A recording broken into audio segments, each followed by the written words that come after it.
Monsieur de Voltaire, j'ai lu avec attention vos lettres et vos traités. Vous avez l'art de pourfendre le fanatisme avec une plume plus acérée qu'une épée. Et vous, monsieur de la Boétie, vous avez écrit le discours de la servitude volontaire à 18 ans. Il m'a frappé comme un coup de tonnerre. Comment se fait-il que tant d'hommes acceptent docilement leur propre esclavage? Vous l'aviez compris avant même que le siècle des Lumières ne s'éveille. C'est une énigme qui m'obsède toujours. Il me semble que la tyrannie ne tient que par le consentement du peuple.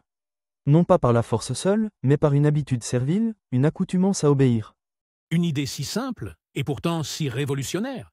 Vous suggérez que le tyran est faible, en réalité, et que sa force ne vient que de ceux qui la lui prêtent. Mais dites-moi, croyez-vous vraiment que l'homme peut se libérer de cette habitude? Je crois en la liberté naturelle de l'homme. Mais je crains qu'elle soit ensevelie sous des siècles de soumission. Il faudrait une éducation de l'esprit, une culture de la lucidité. Vous avez œuvré à cela, non? J'ai tenté, en effet, de combattre l'ignorance, l'intolérance, les abus du clergé et de la monarchie.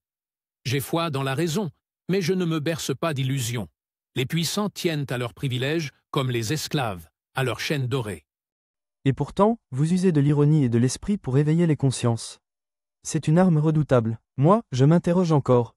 Faut-il secouer le joug par la révolte, ou par le refus silencieux, ce que j'appelais le non serviam? Le refus est noble, mais souvent inaudible. Je préfère l'encre au silence. Une satire bien tournée peut ébranler un trône. Voyez Candide ou l'ingénu, j'y moque le monde pour mieux l'éveiller. Vous avez le feu du siècle. Moi, je n'ai eu que quelques années pour écrire. Mais nos voix convergent, il faut rendre aux hommes le goût de la liberté.